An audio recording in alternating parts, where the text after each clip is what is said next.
Praise the Lord. കർത്താവായ യേശു ക്രിസ്തുവിന്റെ നിസ്തുല്യ നാമത്തിൽ നിങ്ങൾക്ക് ഏവർക്കും വന്ദനം. ഈ വർഷിപ്പ് ആൻഡ് വേർഡ് പ്രോഗ്രാമിന്റെ ഇപ്പോഴത്തെ ഈ സെഗ്മെന്റിലേക്ക് നിങ്ങളെ എല്ലാവരെയും സ്വാഗതം ചെയ്യുന്നു. എന്റെ പേര് ഉഷ ജെയിംസ് ചാക്കോ എന്നാണ്.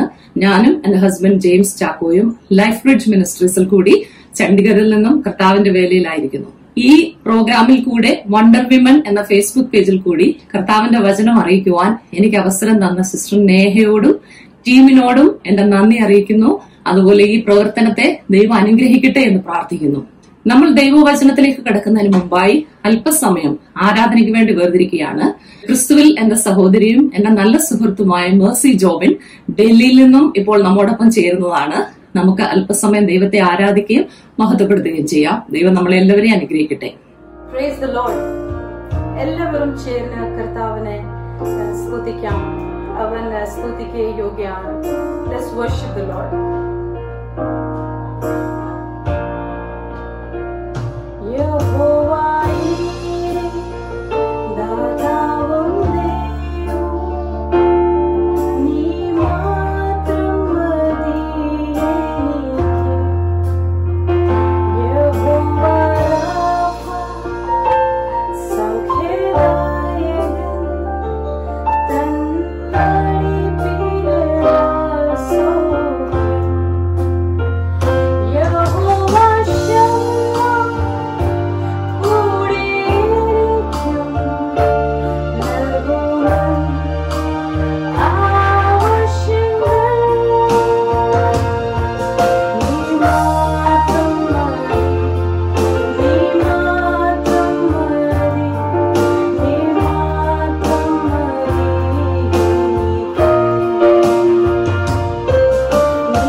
ചിന്തിക്കാൻ പോകുന്ന വിഷയം ദൈവത്തിന് എന്നിലുള്ള വിശ്വാസം എന്നുള്ള വിഷയമാണ്.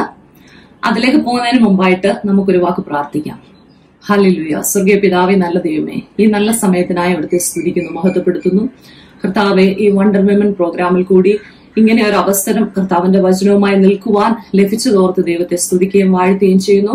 ദൈവവചനം ശ്രവിച്ചുകൊണ്ടിരിക്കുന്ന എല്ലാവരെയും ദൈവകാര്യങ്ങളിൽ ഏൽപ്പിച്ച് പ്രാർത്ഥിക്കുന്ന കർത്താവെ, ഓരോരുത്തരുടെയും ജീവിതത്തിൽ അത് അനുഗ്രഹമായിരിക്കാൻ, വിടുതലായിരിക്കാൻ, നന്മയായിരിക്കാൻ ദൈവം സഹായിക്കണമേ എന്ന് പ്രാർത്ഥിക്കുന്നു. ദൈവത്തിന്റെ പരിശുദ്ധാത്മാവ് ഞങ്ങളോട് സംസാരിക്കണമേ. നിന്റെ വചനം ഞങ്ങളെ കേൾപ്പിക്കുമ്പോൾ അതിനനുസരണമായി ജീവിപ്പാൻ നീ ഞങ്ങളെ സഹായിക്കണമേ എന്ന് പ്രാർത്ഥിക്കുന്നു. ദൈവകരങ്ങളുടെ ഞങ്ങളെ സമർപ്പിക്കുന്നു. പ്രാർത്ഥന കേട്ടതിനാൽ സ്തോത്രം, യേശുവിന്റെ നാമത്തിൽ തന്നെ, ആമേൻ. സദൃശ്യവാക്യം 3-ാം അധ്യായം 5-ാം വാക്യത്തിൽ നാം ഇപ്രകാരം വായിക്കുന്നു: പൂർണ്ണ ഹൃദയത്തോടെ യഹോവയിൽ ആശ്രയിക്കുക, സ്വന്തം വിവേകത്തിൽ ഊന്നരുത്. അതിന്റെ അർത്ഥം എന്താണെന്ന് ചോദിച്ചാൽ, നമ്മുടെ സാഹചര്യങ്ങൾ എന്തു തന്നെ ആയിരുന്നാലും നാം പലപ്പോഴും നമ്മുടെ സാഹചര്യങ്ങൾ, പ്രശ്നങ്ങൾ വരുമ്പോൾ, പ്രതികൂലങ്ങൾ വരുമ്പോൾ നമ്മുടെ ചിന്തകളും നമ്മുടെ വിചാരങ്ങളും ചിലപ്പോൾ ദൈവനാമത്തിനോ ദൈവവചനത്തിൽ പറഞ്ഞിരിക്കുന്ന കാര്യങ്ങൾക്കോ അനുസൃതമായിരിക്കില്ല. നമുക്ക് ചിലപ്പോൾ വിഷമമുണ്ടാകാം, ദേഷ്യമുണ്ടാകാം. നമ്മുടെ ചിന്തകൾ പലപ്പോഴും നമ്മളെ ദൈവഹിതമല്ലാത്ത കാര്യങ്ങൾ ചെയ്യുവാൻ പ്രേരിപ്പിച്ചേക്കാം. എന്നാൽ ഈ വചനത്തിൽ ഇവിടെ പറയുന്നത്, നമ്മുടെ ചിന്തകൾ എന്തു തന്നെ ആയിരുന്നാലും, നമ്മുടെ ഫീലിങ്സ് അല്ലെങ്കിൽ ഇമോഷൻസ് എന്തു തന്നെ ആയിരുന്നാലും അതിനെ ശ്രദ്ധിക്കാതെ നമ്മൾ മാനുഷികമായ രീതിയിൽ പലപ്പോഴും പല കാര്യങ്ങളും ചിന്തിക്കാറുണ്ട്. എന്നാൽ അതിലുപരിയായി ദൈവം എന്താണ് നമ്മോട് പറയുന്നത്? പൂർണ്ണമായും ദൈവത്തിൽ ആശ്രയിക്കുക, ദൈവവചനത്തിൽ ആശ്രയിക്കുക എന്നുള്ളതാണ് ഈ വചനത്തിന്റെ അർത്ഥം. ആശ്രയം എന്നുള്ള കാര്യമാണ് ഞാൻ നിങ്ങളെ പഠിപ്പിക്കാൻ ഉദ്ദേശിക്കുന്നത്. ദൈവത്തിൽ നാം എപ്രകാരം ആശ്രയിക്കണം, അതുപോലെ തന്നെ നാം ദൈവത്തിൽ ആശ്രയിക്കുക എന്ന് പറഞ്ഞാൽ ആശ്രയിക്കുന്നതിന്റെ അർത്ഥം എന്താണ്? ഒരു വ്യക്തിയെ നാം ആശ്രയിക്കുക എന്ന് പറഞ്ഞാൽ പൂർണ്ണമായിട്ടും ആ വ്യക്തിയെ നാം വിശ്വസിക്കുക എന്നുള്ളതാണ്. ഒരു വ്യക്തിയെ നാം പൂർണ്ണമായിട്ടും വിശ്വസിക്കുമ്പോൾ ആ വ്യക്തിയോട് നമ്മുടെ കാര്യങ്ങൾ തുറന്നു പറയുന്നതിന് നമുക്കൊരു ബുദ്ധിമുട്ടും ഉണ്ടാകില്ല. നമുക്ക് എന്തെങ്കിലും വിഷമങ്ങൾ ഉണ്ടെങ്കിൽ അല്ലെങ്കിൽ പ്രയാസങ്ങൾ ഉണ്ടെങ്കിൽ ഒരു വ്യക്തി, നമ്മൾ പൂർണ്ണമായിട്ടും വിശ്വസിക്കുന്ന ഒരു വ്യക്തിയുടെ അടുത്ത് നമുക്ക് ആ വിഷയങ്ങൾ തുറന്നു പറയുന്നതിനോ ആ വ്യക്തിയോടൊപ്പം സമയം ചെലവഴിക്കുന്നതിനോ നമുക്കൊരു ബുദ്ധിമുട്ടും ഉണ്ടാകില്ല. നമ്മൾ വളരെ കംഫർട്ടബിൾ ആയിരിക്കും. വിശ്വാസം എന്നുള്ള കാര്യം നമ്മുടെ ഏത് ആരോഗ്യകരമായ ബന്ധത്തിന്റെയും അടിസ്ഥാനമാണെന്ന് നമുക്ക് കാണുവാൻ കഴിയും. ഉദാഹരണത്തിന്, ഭാര്യ ഭർത്തൃ ബന്ധത്തിലുള്ള പരസ്പര വിശ്വാസം, അതാണ് ഒരു ആരോഗ്യപരമായ വിവാഹ ജീവിതത്തിന്റെ അടിസ്ഥാനം. അതുപോലെ നമ്മുടെ ഏത് ബന്ധങ്ങളും നമ്മൾ എടുത്തു നോക്കിക്കേ, നമ്മുടെ ബന്ധുക്കളായാലും സുഹൃത്തുക്കളായാലും ഏത് വിധത്തിലുള്ളതായ ബന്ധങ്ങളുടെയും അടിസ്ഥാനം പരസ്പര വിശ്വാസമാണ്. നമുക്ക് ഒരുപാട് ഫ്രണ്ട്സ്, നമുക്ക് ഒരുപാട് സുഹൃത്തുക്കൾ കാണും. പ്രത്യേകിച്ച് ഇന്നത്തെ കാലത്ത് ഫേസ്ബുക്കും വാട്സപ്പും അങ്ങനെ ഒരുപാട് സോഷ്യൽ മീഡിയയിൽ കൂടി നമ്മൾക്ക് ഒരുപാട് ഫ്രണ്ട്സ് ഉണ്ട്. എല്ലാവരെയും നമുക്കിപ്പോ ഫേസ്ബുക്കിൽ ചിലപ്പോൾ 2000-ഓ 5000-ഓ 10,000-ഓ ഫ്രണ്ട്സ് കണ്ടെന്നിരിക്കാം. നമ്മൾ അവരെയൊക്കെ ഫ്രണ്ട്സ് എന്ന് പറയാറുണ്ട്, സുഹൃത്തുക്കൾ എന്ന് പറയാറുണ്ട്. പക്ഷെ അതിൽ എത്ര പേര് നമ്മളുടെ ആത്മാർത്ഥ സുഹൃത്താണ്? നമ്മൾ അതിൽ എത്ര പേരെ ബെസ്റ്റ് ഫ്രണ്ട് എന്ന് പറയാൻ പറ്റും? അതിന്റെ കാരണം എന്താണെന്ന് ചോദിച്ചാൽ വീണ്ടും വിശ്വാസമാണ്. നമുക്ക് അവരിലുള്ള വിശ്വാസം, അല്ലെ അവർക്ക് നമ്മളിലുള്ള വിശ്വാസമാണ്. ചിലപ്പോ ഒരു വ്യക്തിയോട് നമുക്ക് 20% നമുക്ക് ആ വ്യക്തിയെ വിശ്വസിക്കുന്നുണ്ടാകാം. ചിലപ്പോ 40% വിശ്വാസം ഉണ്ടാകാം, 60%, 80% വിശ്വാസം ഉണ്ടാകാം. അത് ചിലപ്പോ നമ്മളുടെ പിൻകാലത്തെ ഈ വ്യക്തിയുമായിട്ടുള്ള എക്സ്പീരിയൻസിൽ നിന്നുള്ളതായിരിക്കാം. കഴിഞ്ഞ കാലങ്ങളിൽ ഉണ്ടായ എന്തെങ്കിലും സംഭവങ്ങളുടെ അടിസ്ഥാനത്തിലായിരിക്കും. അല്ലെങ്കിൽ നമുക്ക് ആ വ്യക്തിയെ ശരിയായി അറിയില്ലായിരിക്കും. അതുകൊണ്ട് തന്നെ നമുക്ക് പൂർണ്ണമായും ആ വ്യക്തിയിൽ വിശ്വാസം ഉണ്ടാകുകയില്ല. അങ്ങനെയുള്ള വ്യക്തികളെ ഒന്നും നമ്മൾ നമ്മുടെ ബെസ്റ്റ് ഫ്രണ്ട് അല്ലെങ്കിൽ ആത്മാർത്ഥ സുഹൃത്ത് എന്ന് പറയുകയില്ല. എപ്രകാരമുള്ള ഒരു വ്യക്തിയാണ് നമ്മൾ ആത്മാർത്ഥ സുഹൃത്ത് എന്ന് പറയുന്നത്? നമുക്ക് 100% വിശ്വസിക്കാൻ കൊള്ളുന്ന ഒരു വ്യക്തിയാണ് നമ്മൾ ബെസ്റ്റ് ഫ്രണ്ട് അല്ലെങ്കിൽ ആത്മാർത്ഥ സുഹൃത്ത് എന്ന് പറയാറുള്ളത്, അല്ലേ? അതുകൊണ്ട് നമുക്ക് പറയാൻ പറ്റും, നമ്മുടെ വിശ്വാസം, മറ്റു വ്യക്തികളുള്ള വിശ്വാസത്തിന്റെ ലെവല് എപ്രകാരമാണോ അതിനനുസരിച്ചിരിക്കും നമ്മളുടെ ഫ്രണ്ട്ഷിപ്പിന്റെ അല്ലെങ്കിൽ നമ്മളുടെ ബന്ധങ്ങളുടെ ലെവലും. എത്ര ശതമാനം നമുക്കൊരു വ്യക്തിയിൽ വിശ്വാസമുണ്ടോ അത്രയുമേ നമ്മൾ ആ വ്യക്തിയുമായിട്ടുള്ള ബന്ധത്തിനും പോകത്തുള്ളൂ. അങ്ങനെയല്ലേ സാധാരണ നമ്മളൊക്കെ ചെയ്യാറുള്ളത്. അങ്ങനെ നമ്മൾ മനുഷ്യരുമായിട്ടുള്ള ബന്ധത്തിന്റെ കാര്യവും വിശ്വാസത്തിന്റെ കാര്യവും പറയുമ്പോൾ ദൈവവുമായിട്ടുള്ള നമ്മുടെ വിശ്വാസത്തിന്റെ കാര്യം ഒന്ന് ചിന്തിച്ചു നോക്കിക്കേ. നാം ദൈവത്തിൽ വിശ്വസിക്കാറുണ്ട്. നാം എല്ലാവരും പറയാറുണ്ട്, ഞാൻ ദൈവത്തെ വിശ്വസിക്കുന്നു, ഞാൻ ദൈവത്തിൽ ആശ്രയിക്കുന്നു. ദൈവാശ്രയത്തെ കുറിച്ചുള്ള ഒരുപാട് ദൈവവചനങ്ങളുണ്ട്, നമ്മൾ ഒരുപാട് പ്രസംഗങ്ങൾ കേട്ടിട്ടുണ്ട്. ദൈവത്തെ നാം വിശ്വസിക്കുന്നു. എന്നാൽ ദൈവവും അതുപോലെ നമ്മളെ വിശ്വസിക്കുന്നു എന്നുള്ള കാര്യം നിങ്ങൾക്കറിയാമോ? അതിനെക്കുറിച്ച് നമ്മൾ ആരെങ്കിലും ചിന്തിച്ചിട്ടുണ്ടോ? നാം ദൈവത്തെ വിശ്വസിക്കുന്ന പോലെ തന്നെ ദൈവം നമ്മളെയും ചില കാര്യങ്ങൾ വിശ്വസിച്ചേൽപ്പിച്ചിട്ടുണ്ട്.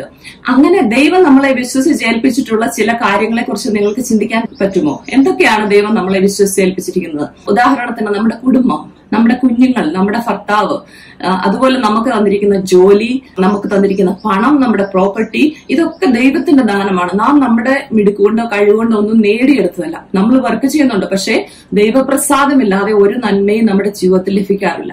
ഇതൊക്കെ ദൈവം നമുക്ക് നൽകിയ ദാനങ്ങളാണ്. അതുപോലെ ദൈവം നമ്മളെ ഇതൊക്കെ വിശ്വസിച്ചേൽപ്പിച്ചിരിക്കുകയാണ്. നമുക്ക് താലന്തിന്റെ ഉപമ ദൈവവചനത്തിൽ നിന്ന് വായിക്കുവാൻ പറ്റും. 5 താലന്തും 2 താലന്തും 1 താലന്തും ഏൽപ്പിച്ചതായിട്ട് നമുക്ക് കാണുവാൻ കഴിയും. അതുപോലെ നമ്മുടെ കയ്യിൽ എന്തൊക്കെയുണ്ടോ, നമ്മുടെ ബന്ധങ്ങള്, മനുഷ്യര്, അതുപോലെ പ്രോപ്പർട്ടീസ്, പണം, നമ്മുടെ ജോലി, എന്തു തന്നെയായിരുന്നാലും അതൊക്കെ ദൈവം നമ്മളെ വിശ്വസിച്ചേൽപ്പിച്ചിരിക്കുകയാണ്. അതിന്റെ കാര്യം ദൈവത്തിനറിയാം. ഞാൻ ഈ മകളെ, എന്റെ മകളെ ഇത് ഏൽപ്പിച്ചിട്ടുണ്ടെങ്കിൽ അവൾക്ക് അത് കൈകാര്യം ചെയ്യുവാനുള്ള കഴിവുണ്ട്. ദൈവം നമ്മളെ ഒരു കാര്യം ഏൽപ്പിക്കുന്നതോടൊപ്പം അത് കൈകാര്യം ചെയ്യുവാനുള്ള കഴിവും അതിനുള്ള അവസരങ്ങളും കൂടെ ദൈവം നമ്മൾക്ക് തരാറുണ്ട്. അതുപോലെ തന്നെ ദൈവം നമ്മളെ ഏൽപ്പിച്ചിരിക്കുന്ന ഒരു കാര്യമാണ് ദൈവത്തിന്റെ സുവിശേഷം എന്നുള്ളത്. യേശു കർത്താവ് ഇന്ന് ഭൂമിയിലില്ല, നമുക്കറിയാം. യേശു കർത്താവ് ഭൂമിയിൽ വന്നു. ദൈവരാജ്യത്തെ കുറിച്ച് എപ്പോഴും യേശു പറഞ്ഞിരുന്ന ഒരു കാര്യമാണ് കിങ്ഡം ഓഫ് ഗോഡ്, ദൈവരാജ്യം. ദൈവരാജ്യത്തെ കുറിച്ച് കർത്താവ് ഇഷ്ടംപോലെ പ്രസംഗിക്കുമായിരുന്നു, ഇഷ്ടംപോലെ തന്റെ ജനത്തെ പഠിപ്പിക്കുമായിരുന്നു. എന്നാൽ യേശു കർത്താവ് ക്രൂശിൽ മരിച്ച് ഉയർത്തെഴുന്നേറ്റ് സ്വർഗാരോഹണം ചെയ്ത സമയത്ത് ദൈവത്തിന്റെ പരിശുദ്ധാത്മാവിനെ നമ്മുടെ ഉള്ളിലേക്ക് അയച്ചിട്ട് ദൈവം നമ്മളെയാണ് ഇന്ന് ഉപയോഗിക്കുന്നത് കർത്താവിന്റെ വചനവുമായിട്ട് നിൽക്കുവാൻ വേണ്ടി. ആ ദൈവരാജ്യത്തെ കുറിച്ച് പ്രസംഗിക്കുവാൻ വേണ്ടി ദൈവം നമ്മളെ ഓരോരുത്തരെയുമാണ് ഉപയോഗിക്കുന്നത്. അതും ദൈവം നമ്മളെ വിശ്വസിച്ചേൽപ്പിച്ചിരിക്കുന്ന ഒരു കാര്യമാണ്. അല്ലാതെ ദൂതന്മാർക്ക് ഈ വചനം പ്രസംഗിക്കാനുള്ള അധികാരം ദൈവം കൊടുത്തിട്ടില്ല.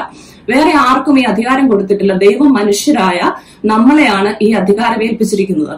അതുകൊണ്ട് തന്നെ ദൈവം നമ്മളെ ഏൽപ്പിച്ചിരിക്കുന്ന പല പ്രഷ്യസ് ആയിട്ടുള്ള, വാല്യുബിൾ ആയിട്ടുള്ള, വിലയേറിയ പല കാര്യങ്ങൾ ദൈവം നമ്മളെ ഏൽപ്പിച്ചിട്ടുണ്ട്. ഞാൻ മുമ്പ് പറഞ്ഞതുപോലെ കുടുംബമുണ്ട്, നമ്മുടെ കുഞ്ഞുങ്ങളുണ്ട്, നമുക്ക് ദൈവം നൽകിയിരിക്കുന്ന എല്ലാ നന്മകളും ഉണ്ട്. അതുപോലെ സത്യസുവിശേഷം പ്രസംഗിക്കുവാനുള്ള ആ ഒരു ചുമതല ദൈവം നമ്മളെ ഏൽപ്പിച്ചിട്ടുണ്ട്.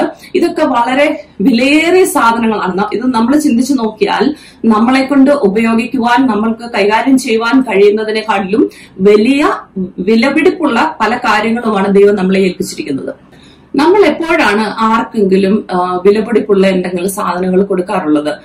ഉദാഹരണത്തിന് നമ്മുടെ കുഞ്ഞുങ്ങൾ കുഞ്ഞതായിരിക്കുമ്പോൾ നമ്മുടെ മാതാപിതാക്കളായിട്ടുള്ളവർക്ക് അറിയാം, നമ്മുടെ കുഞ്ഞുങ്ങൾ ചെറുപ്രായത്തിൽ തന്നെ അവർക്ക് പല കാര്യങ്ങളിലും ഇൻട്രസ്റ്റ് ഉണ്ടാകാം. ഒരു ഡ്രൈവിംഗ് ചെയ്യുവാനുള്ള ഇഷ്ടമുള്ള ഒരു കുഞ്ഞുണ്ടാകാം, പക്ഷെ നമ്മൾ ആ കുഞ്ഞിന്റെ കയ്യിൽ കാർ കൊടുക്കാറില്ല ഡ്രൈവ് ചെയ്യുവാൻ വേണ്ടിയിട്ട്. അതുപോലെ എന്റെ മകൻ, അവൻ കുഞ്ഞായിരുന്നപ്പോൾ തന്നെ അവന് മ്യൂസിക്കലായിട്ട് ഭയങ്കര ഇൻട്രസ്റ്റ് ആയിരുന്നു, പ്രത്യേകിച്ച് ഗിറ്റാർ കളിക്കുന്നതിന് അവന് ഭയങ്കര ഇഷ്ടമാണ്. അപ്പൊ ചെറുപ്രായത്തിൽ തന്നെ 2, 3, 4 ഒക്കെ വയസ്സുള്ളപ്പോ തന്നെ അവനിങ്ങനെ ഗിറ്റാർ വേണമെന്ന് പറഞ്ഞ് ഞങ്ങളോട് വാശി പിടിച്ച് വഴക്കുണ്ടാക്കുമ്പോൾ ഞങ്ങൾ അവന്റെ കയ്യിൽ ഒരിക്കലും ഒരു വിലപിടിപ്പുള്ള ഗിറ്റാർ അവന് വാങ്ങിച്ചു കൊടുത്തില്ല.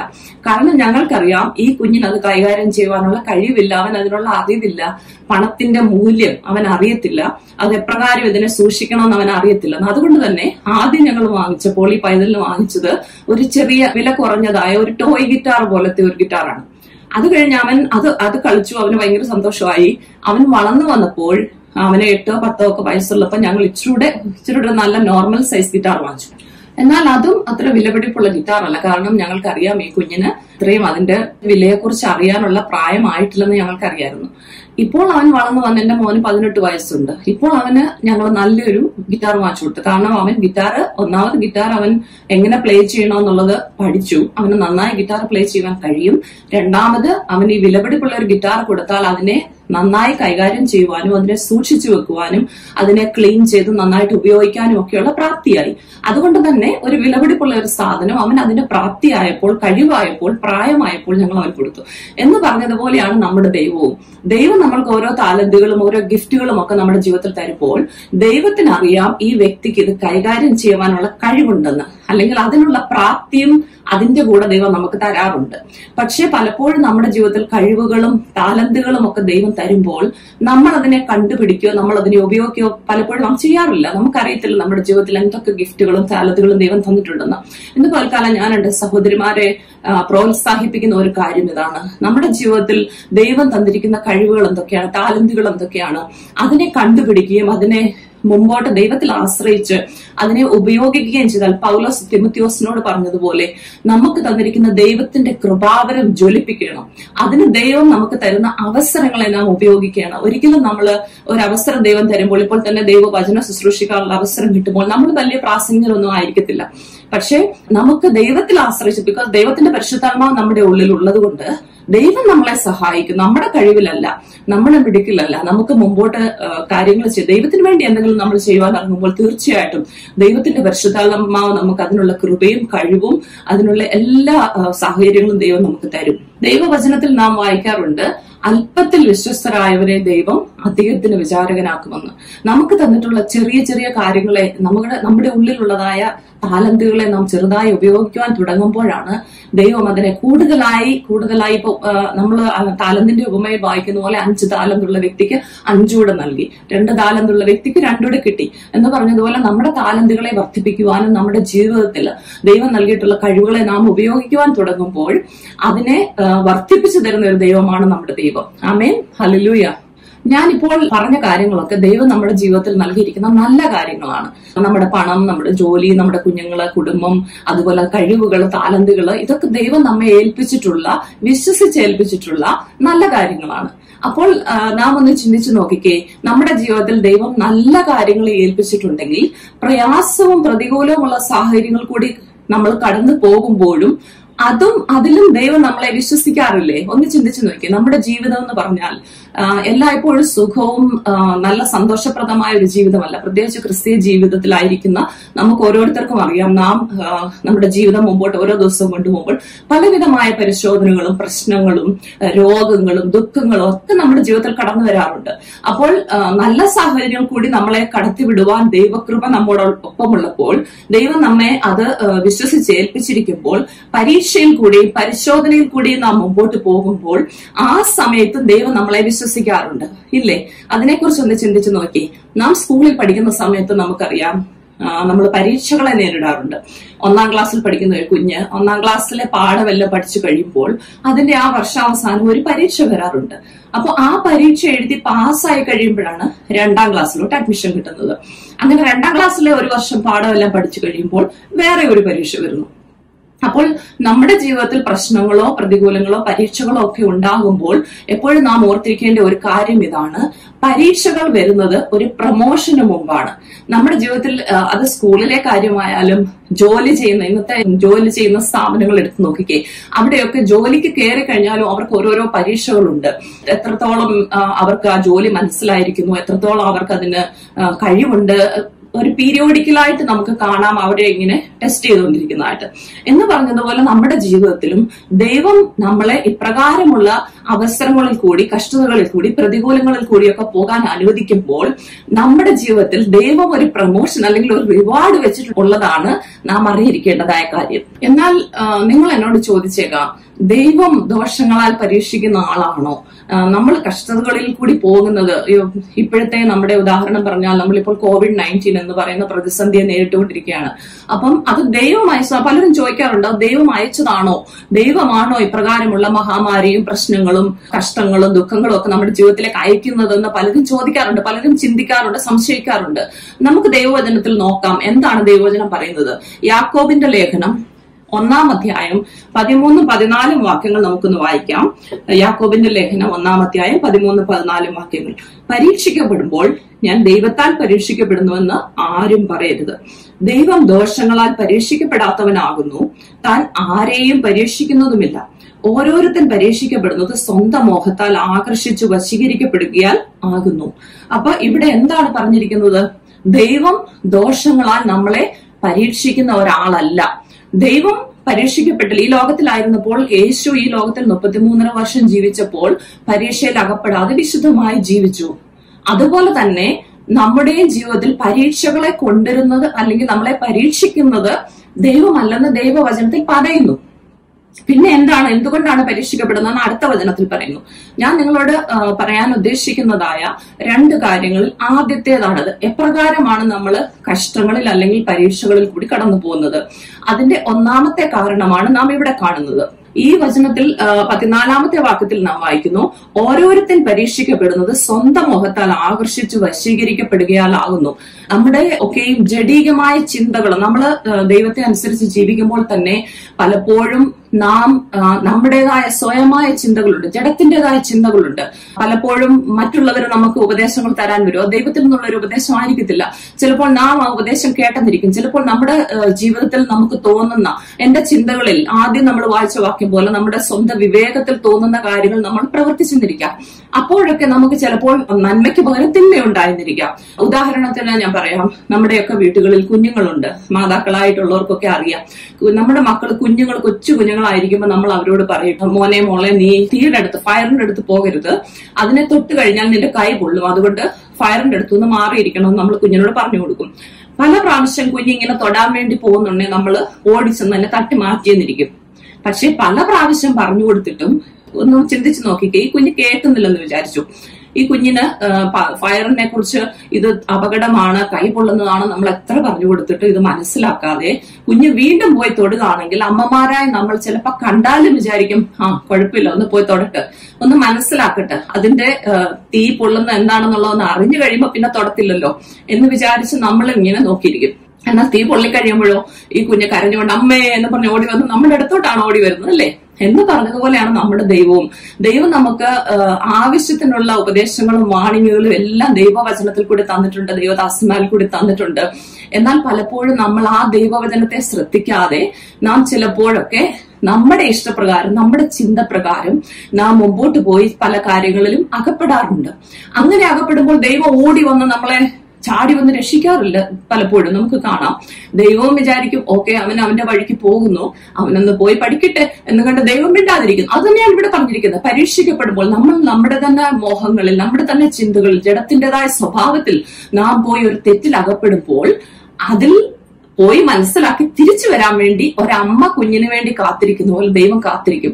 നമ്മുടെ ദൈവം എപ്പോഴും നമ്മളെ ചേർത്ത് കൊള്ളുവാൻ മനസ്സുള്ള ദൈവമാണ്. ഈ കുഞ്ഞ് കരഞ്ഞുകൊണ്ട് ഓടി വരുമ്പോൾ അമ്മ ആ കുഞ്ഞിനെ കെട്ടിപ്പിടിച്ചാൽ പോട്ടെ, സാരമില്ല എന്ന് പറഞ്ഞാൽ ആ പൊള്ളിയ സ്ഥലത്തൊക്കെ ഒന്ന് കൈ ഇങ്ങനെ നൂതി ഒന്ന് ആശ്വസിപ്പിച്ച് ആ കുഞ്ഞിനെ ഒന്ന് ആലിംഗനം ചെയ്ത് ആശ്വസിപ്പിക്കുന്നത് പോലെ നമ്മുടെ ദൈവവും ആ പാപത്തിൽ അകപ്പെട്ട് തിരിച്ചു വരുമ്പോൾ, ദൈവമേ ഞാൻ തെറ്റിപ്പോയി, ഞാൻ നിന്റെ വചനം കേൾക്കേണ്ടതായിരുന്നു, ഞാനത് കേട്ടില്ല, ഞാൻ എന്റെ ഇഷ്ടപ്രകാരം പോയി, ഞാൻ ഇങ്ങനെ പ്രശ്നത്തിൽ അകപ്പെട്ട് കർത്താവിനെ സഹായിക്കണമെന്ന് പറയുമ്പോൾ എല്ലായ്പ്പോഴും നമ്മളെ സ്വീകരിക്കുവാനും നമ്മുടെ പാപങ്ങളെ ക്ഷമിക്കുവാനും നമ്മളെ മുമ്പോട്ട് നടത്തുവാനുള്ള കൃപയും തരുന്ന ആ നല്ല ദൈവമാണ് നമുക്കുള്ളത്.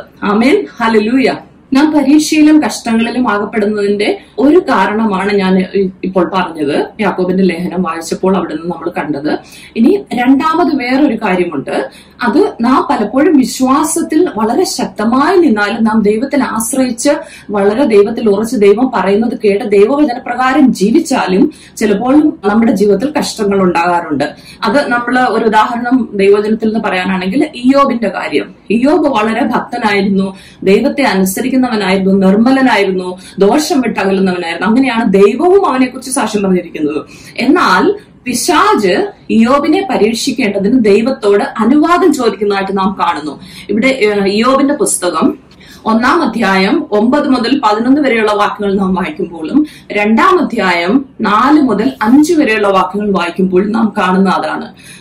പിശാച് കടന്നു വന്ന് ദൈവത്തോട് പറയുന്നു, വെറുതെയാണോ നീ ഇയ്യോബ് ഭക്തനായിരിക്കുന്നതും ഇയ്യോബ് വിശ്വസ്തനായിരിക്കുന്നതും? നീ അവനെയൊന്ന് തൊട്ടേ, നീ അവന്റെ ആ വേലിയൊന്ന് പൊളിച്ചു മാറ്റുകയെ, അപ്പോൾ കാണാം ഇയ്യോബ് നിന്നെ തള്ളി പറയുമോ, ഇയ്യോബ് ദൈവത്തെ വീണ്ടും അനുസരിക്കുമോ, ദൈവഭക്തനായിരിക്കുമോ എന്ന് കാണാമെന്ന് പറയുന്നു. ഇവിടെ പിശാച് ഇയ്യോബിന്റെ ആ വേലിക്കെട്ടിനകത്ത് കയറുവാനുള്ള പെർമിഷൻ ദൈവത്തോട് ചോദിക്കുന്നതായിട്ട് നമുക്ക് കാണാം. നമ്മൾ അത് കേട്ട് ഭയപ്പെടേണ്ട കാര്യമില്ല. പിശാച് എല്ലായ്പ്പോഴും ചെന്ന് പെർമിഷൻ ചോദിക്കുമ്പോൾ നമ്മളെ തൊടുന്നതിന് വേണ്ടി അല്ലെങ്കിൽ നമുക്കുള്ള വസ്തുവകളെ തൊടുന്നതിന് വേണ്ടി ദൈവത്തോട് ചെന്ന് അനുവാദം ചോദിക്കുമ്പോൾ എല്ലായ്പ്പോഴും ദൈവം അനുവാദം കൊടുക്കാറില്ല.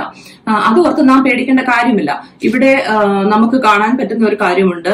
ലൂക്കോസിന്റെ സുവിശേഷം 22-ാം അധ്യായം 31-32 വാക്യങ്ങളിൽ നാം ഇപ്രകാരം വായിക്കുന്നു. യേശു പത്രോസിനോട് സംസാരിക്കുമ്പോൾ പറയുന്ന ഒരു കാര്യം ഇതാണ്. ലൂക്കോസിന്റെ സുവിശേഷം 22-ാം അധ്യായം 31-32 വാക്യങ്ങളിൽ നാം ഇപ്രകാരം വായിക്കുന്നു. യേശു പത്രോസിനോട് പറയുന്നു, ശീമോനെ ശീമോനെ, സാത്താൻ നിങ്ങളെ കോതമ്പ് പോലെ പാറ്റേണ്ടതിന് കൽപ്പന ചോദിച്ചു. ഞാനോ നിന്റെ വിശ്വാസം പൊയ്പോകാതിരിപ്പാൻ നിനക്ക് വേണ്ടി അപേക്ഷിച്ചു. ഇവിടെ നമ്മൾ കാണുന്നത് പിശാച് അനുവാദം ചോദിക്കുമ്പോൾ ശീമോനെ, പത്രോസിനെ പാറ്റേണ്ടതിന്, അവനെ കഷ്ടതയിൽ അകപ്പെടുത്തേണ്ടതിന് അനുവാദം ചോദിക്കുമ്പോൾ ദൈവം അനുവാദം കൊടുക്കുന്നുണ്ട്.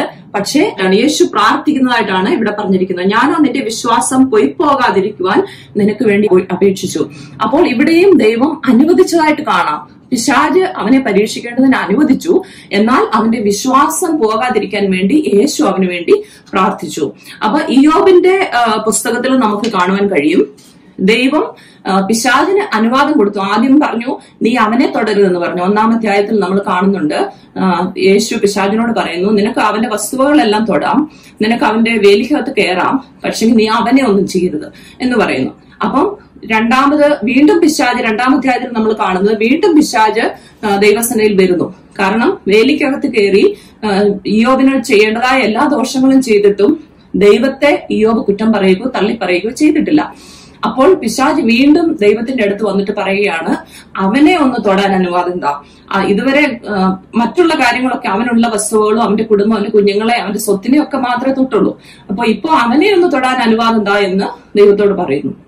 അപ്പോൾ ദൈവം അവനെ തൊടുവാൻ അനുവാദം കൊടുത്തു, പക്ഷെങ്കിൽ അവന്റെ പ്രാണനെ തൊടരുതെന്ന് പറയുന്നു. പക്ഷെ ഈ അനുവാദം കൊടുക്കുന്നതിന് മുമ്പായിട്ട് നമുക്ക് കാണുവാൻ കഴിയും, ഇയ്യോബിന്റെ പുസ്തകം 1-ാം അധ്യായം 12-ാം വാക്യത്തിലും 2-ാം അധ്യായം 6-ാം വാക്യത്തിലുമാണ് നമ്മൾ കാണുന്നത് പിശാചിന് അനുവാദം കൊടുക്കുന്നതായിട്ട്. എന്നാൽ അതിനു മുമ്പായി ഇയ്യോബിന്റെ പുസ്തകം 1-ാം അധ്യായം 8-ാം വാക്യത്തിലും 2-ാം അധ്യായത്തിന്റെ 3-ാം വാക്യത്തിലും ദൈവം ഇയ്യോബിനെ കുറിച്ച് പറയുന്ന ഒരു സാക്ഷ്യം നമുക്ക് കാണുവാൻ കഴിയും. ദൈവം പറയുന്നത്, ദൈവത്തിന് പൂർണ്ണമായും വിശ്വാസമുണ്ട് ഇയ്യോബിനെ. ഇയ്യോബ് ദോഷമിട്ടകലുന്നവനാണ്, അവൻ യഹോവ ഭക്തനാണ്, അവൻ വിശുദ്ധിയിൽ ജീവിക്കുന്നവനാണ്, അവൻ വിശ്വാസത്തിൽ നിലനിൽക്കുന്നവനാണ്. അപ്പം ഇയ്യോബിനെ കുറിച്ച് ദൈവത്തിന് ഒരു ഉറപ്പുണ്ടായിരുന്നു. അവന്റെ ജീവിതത്തിൽ ദൈവം തന്നെ ഒരു സാക്ഷ്യം പറഞ്ഞിരുന്നു. അവൻ ദൈവത്തിന് അറിയായിരുന്നു, പിശാചിന് അനുവാദം കൊടുത്താലും, പിശാച് അവന്റെ ജീവിതത്തിൽ കടന്നു വന്ന് അവന്റെ സ്വത്തിനെയോ കുഞ്ഞുങ്ങളെയോ അവന്റെ കുടുംബത്തെയോ ആക്രമിച്ചാലും അതിന്റെ മുമ്പിൽ ദൈവത്തെ അവൻ കുറ്റം പറയുകയില്ല. കാരണം അവനെ അത്രത്തോളം ദൈവത്തിന് വിശ്വാസമുണ്ടായിരുന്നു. ഇയ്യോബിനെ അത്രത്തോളം ദൈവത്തിന് വിശ്വാസമുള്ളത് കൊണ്ടാണ് പിശാചിനോട് പറയുന്നത്, ഓക്കെ, എന്നാ നീ പൊക്കോ, നീ പോയി അവനെ തൊട്ട് നോക്ക്, എന്റെ മകനെ നീ ഒന്ന് തൊട്ട് നോക്ക്, അപ്പൊ അറിയാം അവൻ ഒരിക്കലും എന്നെ കുറ്റം പറയുകയോ എന്നെ തള്ളി പറയുകയോ ചെയ്യത്തില്ല എന്ന് ദൈവത്തിന് ഒരു കോൺഫിഡൻസ് ഉണ്ടായിരുന്നത് കൊണ്ടാണ് പിശാചിന് തൊടുവാൻ അനുവാദം കൊടുത്തത്. അപ്പോൾ നമ്മൾ പരീക്ഷിക്കപ്പെടുന്നതിന്റെ 2 കാര്യങ്ങളാണ് ഞാൻ പറഞ്ഞത്. ആദ്യത്തേത് നമ്മുടെ മോഹങ്ങളാൽ, നമ്മുടെ ജഡത്തിന്റെ ചിന്തകളാൽ പരീക്ഷിക്കപ്പെടുന്നതും നാം ദൈവവചനത്തെ അനുസരിക്കാതെ ദൈവത്തിൽ നിന്ന് മാറിപ്പോയി പരീക്ഷകളിൽ അല്ലെങ്കിൽ പ്രതികൂലങ്ങളിൽ അകപ്പെടുന്നതുമാണ് ഒന്നാമത്തെ കാര്യം. രണ്ടാമത്തെ കാര്യം, ഇയ്യോബിനെ പോലെ അല്ലെങ്കിൽ പത്രോസിന്റെ കാര്യത്തിൽ ദൈവം അനുവാദം കൊടുത്തതുപോലെ ദൈവത്തിന് അവരിൽ വിശ്വാസമുള്ളത് കൊണ്ട് ദൈവം പിശാചിന് അവരെ തൊടുന്നതിനോ അവരെ പരീക്ഷകൾ പ്രതികൂലങ്ങളിൽ കൊണ്ടുപോകുന്നതിനോ ഉള്ള അനുവാദം കൊടുക്കുന്നു. അപ്പം നമുക്ക് അറിയാം, ദൈവമാണ് നമ്മളെ ഈ പരീക്ഷകളിൽ കൂടി കടന്നു പോകാൻ അനുവദിക്കുന്നത്. പരീക്ഷകൾ നേരിട്ട് ദൈവം നമ്മുടെ ജീവിതത്തിൽ, ഇപ്പൊ COVID-19 അത് ദൈവം കൊണ്ടുവന്ന ഒരു കാര്യമല്ല, എന്നാൽ ദൈവം അത് കുറച്ചു കാലത്തേക്ക് അനുവദിച്ചിരിക്കുകയാണ് ഈ ലോകത്തില്. കാരണം ദൈവത്തിന് അതിൽ കൂടി പല ഉദ്ദേശങ്ങളുമുണ്ട്, പലതും ചെയ്തെടുക്കുവാനുണ്ട്. ദൈവം എന്തു തന്നെ ചെയ്താലും അത് അവന്റെ നാമമഹത്വത്തിന് വേണ്ടിയാണ് ചെയ്യാറുള്ളത്. ദൈവം എന്തു തന്നെ ചെയ്താലും അത് അവന്റെ ദൈവനാമ മഹത്വത്തിന് വേണ്ടിയാണ് ദൈവം ചെയ്യാറുള്ളത്. അങ്ങനെ നാം വിജയാളികളായി പുറത്തു വരുമ്പോൾ നമുക്ക് കിട്ടാൻ പോകുന്ന പ്രൊമോഷൻസ്, ഞാൻ മുമ്പേ പറഞ്ഞതുപോലെ ഒരു പരീക്ഷയിൽ, ഒരു പ്രതികൂലത്തിൽ നാം കടന്നുപോയി, പിശാച് നമ്മളെ വെല്ലുവിളിച്ചു, നമ്മൾ അതിൽ കൂടി കടന്നുപോയി വിജയം പ്രാപിച്ചു, നമ്മൾ വെളിയിൽ വരുമ്പോൾ എന്താണ് നമുക്ക് ദൈവം നൽകുന്ന ആ അവാർഡുകളും ദൈവം തരുന്ന ആ പ്രൊമോഷൻസും ഒക്കെ നമ്മുടെ ജീവിതത്തിൽ കിട്ടും. ദൈവത്തിന്റെ നാമം മഹത്വമെടുക്കുകയാണ് നമ്മുടെ ജീവിതങ്ങളിൽ കൂടി ചെയ്യുന്നത്. ദൈവത്തിന്റെ നാമം നമ്മുടെ ജീവിതങ്ങളിൽ കൂടി മഹിമപ്പെടുവാൻ വേണ്ടിയാണ് ദൈവം നമ്മളെ ഇങ്ങനെയുള്ള പരീക്ഷണങ്ങളിൽ കൂടി കടന്നു പോകുവാൻ അനുവദിക്കുന്നത്. ഹല്ലേലൂയ. സങ്കീർത്തനം 18-ാം അധ്യായം 34-ാം വാക്യത്തിൽ നാം ഇപ്രകാരം വായിക്കുന്നു, അവൻ എന്റെ കൈകൾക്ക് യുദ്ധാഭ്യാസം വരുത്തുന്നു, എന്റെ ഭുജങ്ങൾ താമ്രജാപം കുലയ്ക്കുന്നു. അവൻ എന്റെ കൈകൾക്ക് എന്ത് ചെയ്യുന്നു? യുദ്ധം അഭ്യസിപ്പിക്കുന്നു. നമ്മുടെ കൈകളെ യുദ്ധം ചെയ്യുവാൻ വേണ്ടി അഭ്യാസം തരുന്നത് ദൈവമാണ്. അതേ അധ്യായത്തിന്റെ സങ്കീർത്തനം 18-ാം അധ്യായത്തിന്റെ 39-ാം വാക്യത്തിൽ നാം ഇപ്രകാരം വായിക്കുന്നു, യുദ്ധത്തിനായി നീ എന്റെ അരയ്ക്ക് ശക്തി കെട്ടിയിരിക്കുന്നു. അപ്പൊ യുദ്ധമുണ്ട്, യുദ്ധം നമ്മുടെ ജീവിതത്തിൽ ഉണ്ട്. എന്നാൽ നമുക്ക് ശക്തി തരുന്ന ആരാണ്? ദൈവമാണ്. നമ്മോട് കൂടെ ഇരുന്ന് നമ്മളെ നടത്തുന്നത് കർത്താവാണ്. ഓക്കെ, നമ്മുടെ ജീവിതത്തില് നാം പ്രശ്നങ്ങളും പ്രതികൂലങ്ങളും അഭിമുഖീകരിക്കുമ്പോൾ നാം ചിന്തിച്ചിരിക്കേണ്ട, നമ്മൾ ഓർത്തിരിക്കേണ്ട ഒരു കാര്യം ഇതാണ്, ഇവിടെ നാം ഏകരല്ല. നമ്മുടെ കർത്താവ് നമ്മളോട് അരുളി ചെയ്തിരിക്കുന്ന ഒരു കാര്യമാണ്, ലോകാവസാനത്തോളം എല്ലാ നാളും ഞാൻ നിങ്ങളോട് കൂടിയുണ്ട്. ദൈവം ഒരു വാക്ക് പറഞ്ഞാൽ അവൻ മാറിപ്പോകാറില്ല. ദൈവം കളവ് പറയാറില്ല. അവൻ മനുഷ്യനല്ല കളവ് പറയാൻ. ദൈവവചനം പറയുന്നുണ്ട്. ഇന്ന് നമ്മുടെ സഹോദരിമാരെ, ഇന്ന് നമ്മുടെ ജീവിതത്തിലും നാം കഷ്ടങ്ങൾ അനുഭവിക്കുന്നുണ്ടെങ്കിൽ, ഞാൻ പ്രതികൂലങ്ങളിൽ കൂടി കടന്നു പോകുന്നുണ്ടെങ്കിൽ, നമ്മുടെ ജീവിതത്തിൽ രോഗങ്ങളോ ദുഃഖങ്ങളോ അപമാനങ്ങളോ ആക്ഷേപങ്ങളോ ഒക്കെ നമ്മൾ അനുഭവിക്കുന്നുണ്ടെങ്കിൽ, നമ്മൾ ഓർത്തോണം, അത് നമ്മുടെ ജീവിതത്തിലെ തെറ്റുകൊണ്ടാകണമെന്നില്ല, നമ്മുടെ ജീവിതത്തിൽ നമ്മൾ കുറവശങ്ങൾ കൊണ്ടാകണമെന്നില്ല. നമ്മൾ ദൈവത്തെ പൂർണ്ണമായും പിൻപറ്റുന്നവരായിരിക്കാം, വിശ്വാസത്തിൽ നാം നിലനിൽക്കുന്നവരായിരിക്കാം, കർത്താവിനെ മുറുകെ പിടിച്ച് ജീവിക്കുന്നവരായിരിക്കാം. എന്നാലും നമ്മുടെ ജീവിതത്തിൽ പ്രതികൂലങ്ങൾ ഉണ്ടാകുമ്പോൾ ഓർത്തുകൊള്ളണം, ദൈവത്തിന് നമ്മൾ പ്രീതിയുള്ളത് കൊണ്ട്, ദൈവത്തിന് നമ്മളിൽ വിശ്വാസമുള്ളത് കൊണ്ടാണ് ദൈവം നമ്മളെ പ്രകാരമുള്ള സന്ദർഭങ്ങളിൽ കൂടി കടന്നു പോകുവാനായിട്ട് അനുവദിക്കുന്നത്. അതുകൊണ്ട് നമ്മുടെ ജീവിതത്തിൽ ഡിസപ്പോയിന്റ്മെന്റ്സ് ഉണ്ടായിരുന്നിരിക്കാം, നമ്മുടെ ജീവിതത്തിൽ ചിലപ്പം ഭയം ഉണ്ടായിരുന്നിരിക്കാം, ക്വസ്റ്റ്യൻസ് ഉണ്ടായിരുന്നിരിക്കാം. ചിലപ്പോൾ കുറെ നാൾ കാത്തിരുന്നിട്ടും എന്തെങ്കിലും ഒരു രോഗമായി ഹീലിംഗിന് വേണ്ടി, ഒരു വിടുതലിന് വേണ്ടി നാം പ്രാർത്ഥിച്ചു, നമുക്ക് സൗഖ്യം കിട്ടുന്നില്ല. അല്ലെങ്കിൽ നമ്മുടെ കുഞ്ഞിന്റെ ഒരു വിഷയത്തിന് വേണ്ടി, ഡിസൊബീഡിയന്റ് ആയിട്ടുള്ള അനുസരണക്കേടുള്ള ഒരു കുഞ്ഞുണ്ട്, നമ്മൾ അതിനുവേണ്ടി പ്രാർത്ഥിച്ചു, പക്ഷെ ഒരു വിടുതൽ നമ്മുടെ ജീവിതത്തിൽ ഇതുവരെയും കാണുന്നില്ല. അങ്ങനെയൊക്കെ വരുന്ന സന്ദർഭത്തിൽ നമ്മൾ, പ്രത്യേകിച്ച് മാതാക്കളായി നമുക്കറിയാം, നാം നിരാശപ്പെട്ടു പോകാറുണ്ട്. നാം ദൈവത്തോട് ചിലപ്പം ക്വസ്റ്റ്യൻസ് ചോദിച്ചേക്കാം.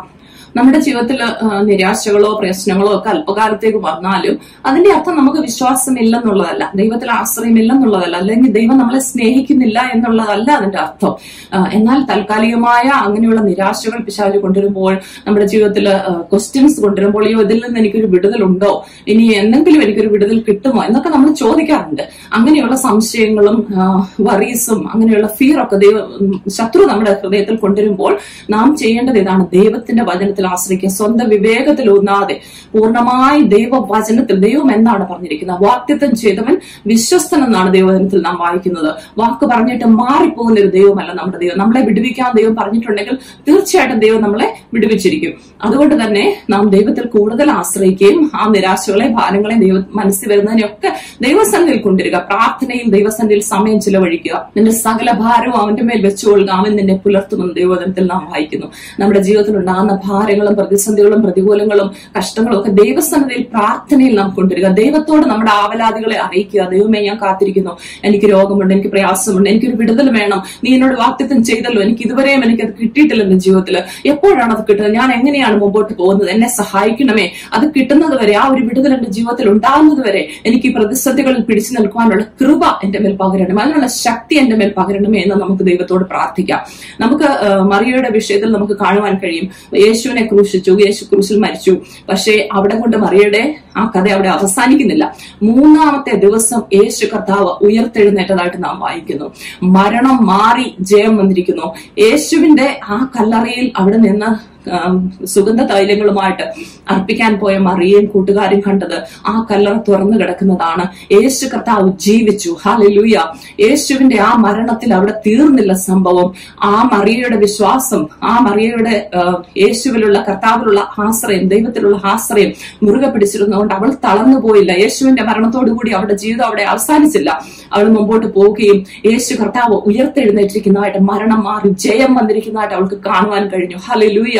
Praise Lord. ഇരമ്യാവിന്റെ പുസ്തകം 29 അധ്യായം 11 വാക്യത്തിൽ നാം ഇപ്രകാരം വായിക്കുന്നുണ്ട്, ദൈവത്തിന് നമ്മളെ കുറിച്ചുള്ള പദ്ധതികൾ അത് നമ്മളെ നശിപ്പിച്ചു കളയുവാനോ ഉള്ളതല്ല. ദൈവം നമ്മളെ ഒരിക്കലും നമ്മുടെ ജീവിതത്തെ നശിപ്പിച്ചു കളയുവാനോ ഇല്ലായ്മ ചെയ്യുവാനോ വേണ്ടി നമുക്കൊന്നും കഷ്ടം നമ്മുടെ ജീവിതത്തിൽ തരുന്നില്ല. അവന് നമ്മുടെ ജീവിതത്തിലുള്ള ഉദ്ദേശങ്ങളൊക്കെ നമ്മുടെ നന്മയ്ക്ക് വേണ്ടിയുള്ളതാണ്. നമുക്ക് നല്ലൊരു ഭാവി ഉണ്ടാകുവാൻ വേണ്ടിയുള്ളതാണ്. നമ്മുടെ ജീവിതം അനുഗ്രഹിക്കപ്പെടുവാൻ വേണ്ടിയുള്ളതാണ്. അതോടൊപ്പം ദൈവനാമം മഹത്വം എടുക്കുവാൻ വേണ്ടിയുള്ളതാണ്. ഹല്ലേലൂയ. അതുകൊണ്ട് നിങ്ങൾ ഇന്ന് പൽക്കാലം ഒരു കഷ്ടതയിൽ കൂടിയോ പ്രതികൂലങ്ങളിൽ കൂടിയോ പ്രതിസന്ധിയിൽ കൂടിയോ കടന്നു പോകുന്നെങ്കിൽ തളർന്നു പോകരുത്. ദൈവത്തിൽ ആശ്രയിക്കുക.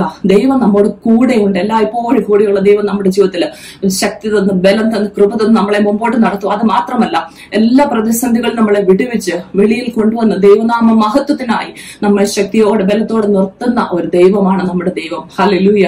രണ്ടാമതായി ഞാൻ നിങ്ങളോട് പറയാൻ ആഗ്രഹിക്കുന്ന വ്യക്തി എന്ന് പറയുന്നത് യോസഫാണ്. യേശുവിന്റെ പിതാവായ യോസഫ് അല്ല.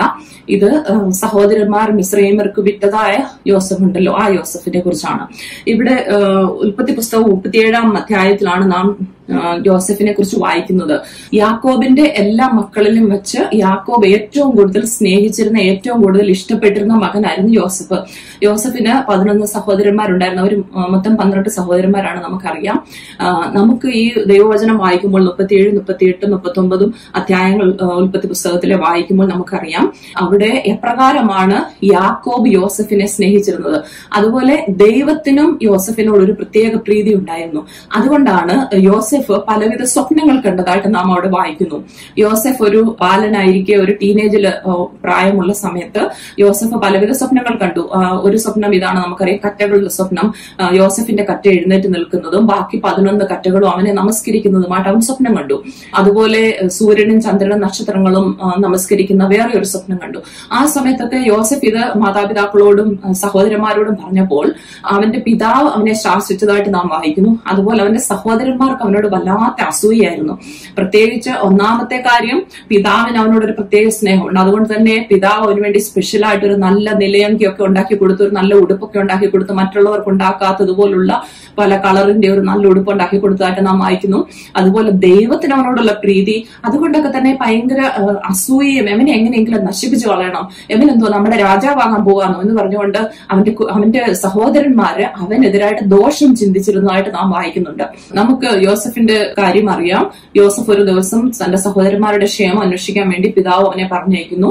അപ്പോ അവിടെ ചെന്നപ്പോൾ ഈ സഹോദരന്മാർ അവനെ പിടിച്ചുകെട്ടി ആദ്യം പൊട്ടക്കിണറ്റിൽ ഇടുകയും അത് കഴിഞ്ഞിട്ട് മിസ്രൈമ്യരായ കച്ചവടക്കാർ കടന്നു വന്നപ്പം അവർക്ക് ഇവനെ വിറ്റുകളയുകയും ചെയ്തതായിട്ടുള്ള കാര്യം നമുക്കറിയാം.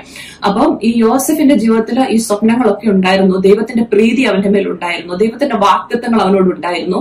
എങ്കിലും ഈ മിസ്രൈമിലോട്ടുള്ള യോസഫിന്റെ യാത്ര വന്ന് ചിന്തിച്ചു നോക്കിക്കേ. ആ മിസ്രൈമ്യ കച്ചവടക്കാര് യോസഫിനെ മാറ്റിക്കൊണ്ട് പോകുന്ന സമയത്ത് യോസഫിന്റെ ചിന്തകൾ എന്തൊക്കെയായിരുന്നിരിക്കാം. അവൻ വിചാരിച്ചിരിക്കും, കർത്താവെ, ഞാൻ എന്റെ പിതാവ്, ആദ്യം പിതാവിനെ ഓർത്തുള്ള വിഷമം, എന്റെ അപ്പനായ യാക്കോബ് എന്നെ കാണുന്നില്ലെന്ന് അറിയുമ്പോൾ എന്തുമാത്രം എന്റെ പിതാവിന് സങ്കടം തോന്നും, ഞാൻ മരിച്ചു പോയെന്ന് അപ്പൻ ചിന്തിക്കും. പിന്നെ വേറൊരു കാര്യം, ഇനി എന്റെ ഭാവി എന്തായിട്ട് മാറും, എന്നെ എവിടെയാണ് ഇവര് കൊണ്ടുപോകുന്നത്, എനിക്ക് കണ്ടിട്ടില്ലാത്ത അറിയാൻ വയ്യാത്തൊരു സ്ഥലത്തോട്ടാണ് ഇവരെന്നെ കൊണ്ടുപോകുന്നത്, അവിടെ ചെന്നാൽ ഞാൻ ഏത് അടിമ പണിയാണ് ചെയ്യാൻ പോകുന്നത്, ഏത് വീട്ടിലാണ് ഞാൻ താമസിക്കാൻ പോകുന്നത്, എന്താണ് എന്റെ ഭാവി, ദൈവം എനിക്ക് തന്നിരിക്കുന്ന വാഗ്ദത്തങ്ങളും ദൈവം എന്നോട് കൂടെ ഉണ്ടെന്നുള്ളതായ സ്വപ്നങ്ങളും അതിന്റെ നിവർത്തികളും ഒക്കെ എവിടെ എന്നൊക്കെ ഇങ്ങനെ ജോസഫ് തീർച്ചയായിട്ടും ചിന്തിച്ചിരിക്കും. അതൊരു നല്ല ഒരു കംഫർട്ടബിൾ ആയിട്ടുള്ള ഒരു യാത്ര അല്ലായിരുന്നു. യോസഫിന്റെ ആ മിസ്രൈമിലോട്ടുള്ള യാത്രയിൽ പലവിധ ചിന്തകൾ കടന്നു വന്നിരിക്കാം, ഭാരങ്ങൾ വന്നിരിക്കാം, വിഷമങ്ങൾ വന്നിരിക്കാം. എന്നാൽ അവിടെ ഒന്നും നമ്മൾ വായിക്കുന്നില്ല. വിഷമങ്ങളോ നിരാശകളോ കടന്നു വന്നെങ്കിലും യോസഫ് ഒരിക്കലും ദൈവത്തെ തള്ളിപ്പറഞ്ഞതായിട്ട് നാം അവിടെ എങ്ങും വായിക്കുന്നില്ല. അവൻ ദൈവത്തിനെതിരായിട്ട് പിറുപിറുക്കുകയോ ദൈവത്തിനെതിരായിട്ട് കുറ്റം പറയുകയോ ചെയ്തതായിട്ട് ഒരു ഭാഗത്തും നാം കാണുന്നില്ല. എന്നാൽ നമ്മൾ കാണുന്ന ഇതാണ്, യോസഫിനെ എവിടെയാക്കിയോ അവിടെ വിശ്വസ്തയോടുകൂടി സത്യസന്ധതയോടുകൂടി അവനെ ഏൽപ്പിച്ച എല്ലാ കാര്യങ്ങളും ഏറ്റവും നന്നായി അവൻ നിവർത്തിച്ചെടുത്തു എന്നുള്ളതാണ് നാം കാണുന്നത്. ഹല്ലേലൂയ. അവനെതിരായിട്ട് നമുക്കറിയാം, പോത്തിഫറിന്റെ വീട്ടിൽ അവൻ ജോലി ചെയ്തുകൊണ്ടിരുന്നത്, വിശ്വസ്തനായിട്ട് ജോലി ചെയ്തുകൊണ്ടിരുന്ന സമയത്ത് പോത്തിഫറിന്റെ ഭാര്യ അവനെ കുറിച്ച് വേണ്ടാത്ത കാര്യങ്ങൾ പറഞ്ഞു പരത്തുന്നതും അവസാനം അവനെ ജയിലിൽ കൊണ്ടുപോയിടുന്നതുമായ കാര്യം നമുക്കറിയാം. ആ ജയിലിൽ ചെന്നപ്പോഴും ആ സമയത്തും ചെയ്യാത്ത കുറ്റത്തിന് അവനൊന്നും തെറ്റ് ചെയ്തിട്ടില്ല. അവൻ ഏറ്റവും വിശ്വസ്തയോടുകൂടിയാണ് ആ വീട്ടിൽ കാര്യങ്ങൾ ചെയ്തിരുന്നത്. എന്നാൽ ചെയ്യാത്ത കാര്യത്തിന് അവനെ കൊണ്ട് ജയിലിലിട്ടപ്പോഴും അവൻ ദൈവത്തോട് പിറുപിറുത്തില്ല, ദൈവത്തോട് അവന് കയ്പ് തോന്നിയില്ല. ദൈവസന്നിധിയിൽ അവൻ വിശ്വസ്തനായിരുന്നു. ജയിലിലും അവൻ വിശ്വസ്തനായി ഹാർഡ് വർക്ക് ചെയ്യുന്ന, കഠിന പ്രയത്നം ചെയ്യുന്ന ഒരു വ്യക്തിയായിരുന്നു. അതുകൊണ്ട് തന്നെയാണ് നമ്മൾ വായിക്കുന്നത്, ജയിലർ അവനെ അവരുടെ തടവുകാരുടെ ഒക്കെ മേലധികാരിയായിട്ട് ഒരു മേൽനോട്ടക്കാരനായിട്ട് വെച്ചു. അപ്പൊ അങ്ങനെ ജയിലിൽ ഒരു നല്ല സ്ഥാനം കിട്ടണമെങ്കിൽ അവന് നന്നായിട്ട് ബിഹേവ് ചെയ്തുകൊണ്ടാണ്, നന്നായിട്ട് പെരുമാറിയത് കൊണ്ടാണ്. അവന്റെ മനസ്സിൽ ഒരു ദേഷ്യമോ വിഷമമോ അവൻ കാണിക്കാതെയും ദൈവസന്നിധിയിൽ പിറുപിറുക്കാതെയും ദൈവത്തോട് വിശ്വസ്തമായിട്ട് നിന്നതുകൊണ്ടാണ് അവിടെ അവനെ ദൈവം തടവുകാരുടെ ചുമതലക്കാരനാക്കി മാറ്റുവാൻ ജയിലർക്ക് മനസ്സ് തോന്നിപ്പിച്ചത്. ഉൽപ്പത്തി പുസ്തകം 39 അധ്യായം 2 വാക്യത്തിൽ വായിക്കുന്നു, ദൈവം യോസഫിനോട് കൂടെ ഉണ്ടായിരുന്നുവെന്ന്. യഹോവ യോസഫിനോട് കൂടെ ഉണ്ടായിരുന്നതായിട്ട് ഈ വചനത്തിൽ നാം വായിക്കുന്നു. അപ്പം ദൈവത്തിന്റെ സാന്നിധ്യം, ദൈവം യോസഫിനോട് കൂടെ ഉണ്ടായിരുന്നിട്ടും യോസഫിന് ഇപ്രകാരമുള്ള കഷ്ടതകളിൽ കൂടി, പ്രതികൂലങ്ങളിൽ കൂടി, അപമാനകരമായ സാഹചര്യങ്ങളിൽ കൂടി ഒക്കെ കടന്നു പോകേണ്ടതായിട്ട് വന്നു. അപ്പം നമുക്ക് ബാക്കി കാര്യങ്ങൾ അറിയാം. ജയിലിലായിരുന്ന സമയത്ത് പാനപാത്രവാഹകനും അപ്പം കൊണ്ടുപോയി രാജാവിന് കൊടുക്കുന്ന 2 പേരെ അവരുടെ കുറ്റത്തിന് വേണ്ടി ജയിലിൽ കൊണ്ടിട്ടതും, അതുപോലെ അവർ സ്വപ്നം കണ്ടപ്പോൾ യോസഫ് ആ സ്വപ്നം വ്യാഖ്യാനിച്ചു കൊടുത്തതും, പാനപാത്രവാഹകനെ വിടുവിച്ച് ദൈവം വീണ്ടും അവിടെ അവന്റെ ജോലിയിലാക്കുന്നതായിട്ട് യോസഫ് അവരോട് പറഞ്ഞിരുന്നു. അപ്പൊ ആ സമയത്ത് യോസഫ് അവനോട് ഒരു കാര്യം കൂടി പറഞ്ഞിരുന്നു. അതിപ്രകാരമാണ്, ഞാൻ തെറ്റൊന്നും ചെയ്തിട്ടില്ല, ഞാൻ ഇങ്ങനെ ജയിലിൽ അകപ്പെട്ട് ഇവിടെ കിടക്കുന്നു, നീ രാജാവിന്റെ സന്നിധിയിൽ ചെല്ലുമ്പോൾ രാജാവിനോട് എന്നെ കുറിച്ച് പറയണം, ഞാൻ ഇങ്ങനെ ഒരാൾ ഇവിടെ ഉണ്ടെന്നുള്ളത് നീ ഒന്ന് പറയണമെന്ന് പറഞ്ഞു. പക്ഷെ നമുക്ക് കാണാൻ പറ്റും, ആ പാനപാത്രവാഹകൻ ജോലിയിൽ തിരിച്ചു കയറിയപ്പോൾ യോസഫിന്റെ കാര്യം അവൻ മറന്നുപോയി. എന്നാൽ പിന്നീട് എന്താണ് സംഭവിച്ചത്? അവിടുത്തെ ആ രാജാവ് ഒരു സ്വപ്നം കാണുന്നു. ആ രാജാവിന്റെ സ്വപ്നം വ്യാഖ്യാനിക്കുവാൻ ആർക്കും കഴിവില്ലാതിരിക്കുന്നു. എത്ര പേരെ മന്ത്രവാദികളെയും മറ്റ് സ്വപ്നങ്ങൾ വ്യാഖ്യാനിക്കുന്നവരെ ഒക്കെ വിളിച്ചിട്ടും അവസാന സ്വപ്നമോ സ്വപ്നത്തിന്റെ അർത്ഥമോ പറഞ്ഞു കൊടുക്കുവാൻ കഴിയാതെ ഇരിക്കുമ്പോൾ അപ്പോഴാണ് പാനപാത്രവാഹകൻ ഓർമ്മ വരുന്നത്, ജയിലിൽ ഇപ്രകാരം ഒരു മനുഷ്യൻ കിടപ്പുണ്ട്, യോസഫ് എന്ന് പറയുന്ന ഒരു വ്യക്തി ജയിലിൽ കിടപ്പുണ്ട്. അവൻ രാജാവിനോട് പറയുകയും യോസഫിനെ രാജാവിന്റെ സന്നിധിയിൽ കൊണ്ടിരിക്കുകയും അവിടെ അവൻ സ്വപ്നം വ്യാഖ്യാനിച്ചു കൊടുക്കുവാൻ ദൈവം അവന് ബുദ്ധിയും അറിവും കൊടുക്കുന്നതായിട്ടും അപ്രകാരം തന്നെ വീണ്ടും സംഭവിക്കുന്നതായിട്ടും എല്ലാം നമുക്കറിയാം. അപ്പോൾ പാനപാത്രവാഹകൻ യോസഫിനെ മറന്നു പോയപ്പോഴും ദൈവം അവനെ മറന്നില്ല. ദൈവം യോസഫിനോട് കൂടെ ഉണ്ടായിരുന്നു. യോസഫിനെ വെളിയിൽ കൊണ്ടുവരുവാൻ വേണ്ടി, യോസഫിന്റെ ജീവിതത്തിൽ കൂടി ദൈവത്തിന് ചെയ്തെടുക്കുവാനുള്ളത് ചെയ്യാൻ വേണ്ടിയാണ് ദൈവം ഈ സ്വപ്നം ഈ രാജാവിന് നൽകിയത്. അങ്ങനെ ആ ഒരു മുഖാന്തരമായിട്ട് യോസഫ് വെളിയിൽ വരികയും രാജാവിനോട് സ്വപ്നം വിവരിച്ചു കൊടുക്കുകയും ആ യോസഫ് പറഞ്ഞതുപോലെ എല്ലാം രാജാവ് ചെയ്യുകയും നമുക്കറിയാം. ക്ഷാമമുണ്ടായ സമയത്ത് ധാന്യം ശേഖരിച്ചു വെക്കുകയും പിന്നീട് ഇസ്രയേലിൽ നിന്ന് യോസഫിന്റെ കുടുംബം, സഹോദരന്മാര് കടന്നു വരുന്നതും ബാക്കിയെല്ലാം നമുക്കറിയാം എന്താണ് സംഭവിച്ചതെന്ന്. അപ്പോൾ ഒന്ന് ചിന്തിച്ചു നോക്കിക്കേ, യോസഫിനെ ഈ പറഞ്ഞ പ്രതിസന്ധികളിൽ കൂടെ എല്ലാം പോകാൻ ദൈവം അനുവദിച്ചു. അവനെ പൊട്ടക്കിണറ്റിലിടാനും മിസ്രയീമ്യർക്ക് കൊടുക്കാനും, അതുപോലെ പോത്തിഫറിന്റെ വീട്ടിലുണ്ടായ പ്രശ്നങ്ങള്, നാണക്കേടുകള്, ജയിലിന്റെ അവസ്ഥകള്, അതെല്ലാം കഴിഞ്ഞപ്പോഴാണ് അവസാനം ഒരു റിവാർഡ്, ഒരു പ്രൊമോഷൻ. അത് ചെറിയ ഒരു കാര്യമല്ല. രാജാവിന്റെ 2ാമത്തെ സ്ഥാനക്കാരനായിട്ട്, ദേശത്തിന്റെ മൊത്തം അധികാരിയായിട്ട് യോസഫ് മാറിയതായിട്ട് നാം വായിക്കുന്നു. അപ്പോൾ ദൈവസന്നിധിയിൽ യോസഫ് എല്ലാ പ്രതികൂലങ്ങളിൽ കൂടെയും കടന്നു പോയപ്പോൾ ദൈവം അവനെ വിശ്വസിച്ചതായിട്ട് നമുക്കറിയാം. ദൈവത്തിന് അറിയായിരുന്നു എന്റെ മകനായ യോസഫ് വിശ്വസ്തനായി നിൽക്കും, അവനെ പ്രതിസന്ധികളിൽ തളർന്നു പോകാതെ എന്നോട് കൂടെ എന്നെ മുറുകെ പിടിച്ചുകൊണ്ട്, ദൈവത്തെ മുറുകെ പിടിച്ചുകൊണ്ട് ജീവിക്കുമെന്നുള്ളത് ദൈവത്തിന് അറിയാമായിരുന്നു. ദൈവം അവനെ വിശ്വസിച്ചു. അതുകൊണ്ടാണ് അവനെ അതിൽ കൂടി കടന്നു പോകാനായിട്ട് ദൈവം അനുവദിച്ചത്. അതുപോലെ അവന് ആ പ്രതിസന്ധികളൊക്കെ തരണം ചെയ്ത് വെളിയിൽ വന്നപ്പോൾ വലിയ പ്രമോഷൻ. അപ്പോഴാണ് അവന് ദൈവം കൊടുത്തതായ ആ സ്വപ്നങ്ങളുടെ നിവർത്തി അവിടെ നമുക്ക് കാണുവാൻ കഴിയും. അപ്പൊ സമയമെടുത്താലും കുറച്ചു നാൾ കാത്തിരിക്കേണ്ടി വന്നു, കുറെ പ്രശ്നങ്ങളിൽ കൂടി കടന്നു പോകേണ്ടി വന്നു. പക്ഷെ അവസാനം ആ സ്വപ്ന നിവർത്തി, ദൈവം നൽകിയ വാഗ്ദത്തത്തിന്റെ നിവർത്തി അവിടെ ഉണ്ടായതായിട്ട് നാം കാണുന്നു. ഹല്ലേലൂയ. അതുകൊണ്ട് തന്നെ കേട്ടുകൊണ്ടിരിക്കുന്ന സഹോദരിമാരെ, എനിക്ക് ചോദിക്കുവാനുള്ള ഒരു കാര്യം ഇതാണ്: നാം ദൈവസന്നിധിയിൽ വിശ്വസ്തരാണോ? നാം ദൈവത്തെ വിശ്വസിക്കുന്ന പോലെ ദൈവത്തിന് നമ്മളെ വിശ്വസിക്കാൻ പറ്റുമോ? നമ്മൾ പലരുടെയും ജീവിതത്തിൽ നിന്ന് ഞാൻ നിങ്ങളോട് സംസാരിച്ചു. മറിയയെ കുറിച്ച് നമ്മൾ കണ്ടു, ഇയ്യോബിനെ കുറിച്ച് നമ്മൾ കണ്ടു, യോസഫിനെ കുറിച്ച് നമ്മൾ കണ്ടു. ഇവരെയൊക്കെ ദൈവം വിശ്വസിച്ചിരുന്നു. ആ പ്രതിസന്ധികളിൽ കൂടി, പ്രതികൂലങ്ങളിൽ കൂടി അവർ കടന്നു പോകുമ്പോഴും അവർ വിജയകരമായിട്ട് വെളിയിൽ വരും എന്നുള്ള ദൈവത്തിന് അവരിൽ ഒരു വിശ്വാസം ഉണ്ടായിരുന്നു. ആ വിശ്വാസം കൊണ്ട് ആ വ്യക്തികളെ അതിൽ കൂടി കടന്നു പോകാൻ ദൈവം അനുവദിച്ചു. ഇന്ന് പകൽക്കാലം നമ്മൾ അറിഞ്ഞുകൊള്ളുക, ദൈവം നമ്മളെ പ്രതിസന്ധികളിൽ കൂടി, പ്രതികൂലങ്ങളിൽ കൂടി കടത്തിവിടുമ്പോൾ ദൈവത്തിന് നമ്മളിൽ വിശ്വാസമുണ്ട്. എന്റെ മകൾ, എന്റെ മകൻ ഇതിൽ കൂടി കടന്നുപോയി വിജയകരമായിട്ട് പുറത്തു വരും. അവരെന്നെ തള്ളി പറയത്തില്ല.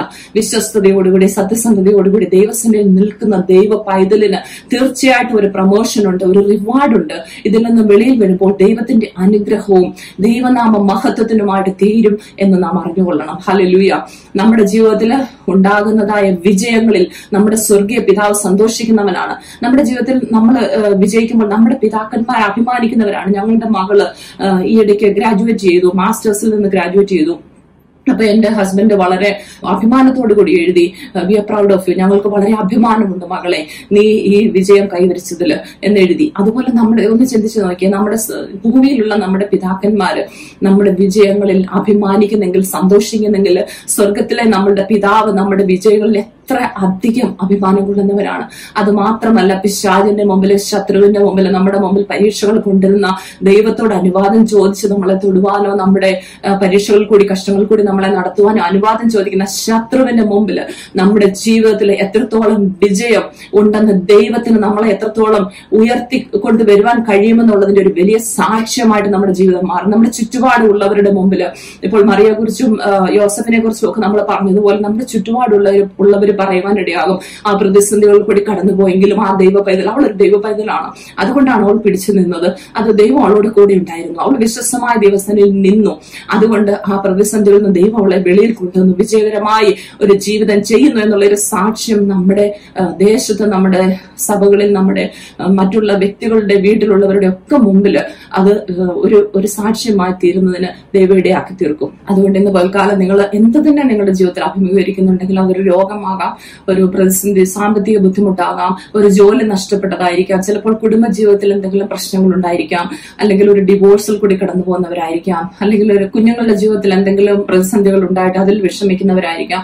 എന്ത് തന്നെ ആയിക്കൊള്ളട്ടെ നിങ്ങളുടെ സാഹചര്യം, അതിലൊക്കെയും അറിഞ്ഞുകൊള്ളുക. നമ്മൾ അറിയേണ്ട ഒരു വിഷയം ഇതാണ്: ദൈവം നമ്മളെ വിശ്വസിച്ച് ഓരോ കാര്യങ്ങൾ ഏൽപ്പിച്ചിരിക്കുന്നു. ദൈവത്തിന് നമ്മളിൽ വളരെ വിശ്വാസമുണ്ട്. അതുകൊണ്ട് തന്നെയാണ് ഈ അവസരങ്ങൾ കൂടി, ഈ സാഹചര്യം കൂടി ഒക്കെ കടന്നു പോകാൻ ദൈവം നമ്മളെ അനുവദിക്കുന്നത്. അപ്പോൾ ദൈവത്തിൽ നാം പൂർണ്ണമായിട്ടും ആശ്രയിക്കുക. സഹോദരിമാരെ, നമ്മൾ ദൈവത്തിൽ പൂർണ്ണമായിട്ടും ചാരുക, സ്വന്തം വിവേകത്തിൽ ഊന്നാതെ. ഹല്ലേലൂയ. ദൈവത്തിൽ പൂർണ്ണമായിട്ടും ആശ്രയിക്കുക, യഹോവയിൽ ആശ്രയിക്കുക. ദൈവവചനം എന്ത് പറയുന്നു, ദൈവം എന്ത് പറഞ്ഞിരിക്കുന്നു, ദൈവം തീർച്ചയായിട്ടും എന്റെ ജീവിതത്തിൽ വിടുതൽ നൽകും, വിജയം നൽകും. ദൈവം എന്നെ ഈ പ്രശ്നങ്ങളിൽ നിന്ന് വെളിയിൽ കൊണ്ടുവന്ന് പൂർണ്ണമായും ദൈവത്തിൽ ആശ്രയിച്ചുറയ്ക്കുക. ആ ദൈവം നമ്മളെ തീർച്ചയായിട്ടും അനുഗ്രഹിക്കും. അതിൽ നിന്ന് വെളിയിൽ കൊണ്ടുവന്ന് അനുഗ്രഹിക്കപ്പെട്ട ഒരു സാക്ഷ്യം നമ്മുടെ ജീവിതത്തിൽ ഉണ്ടാകുവാനിടയാകും. ഹല്ലേലൂയ. നമുക്ക് പ്രാർത്ഥിക്കാം. ഹല്ലേലൂയ.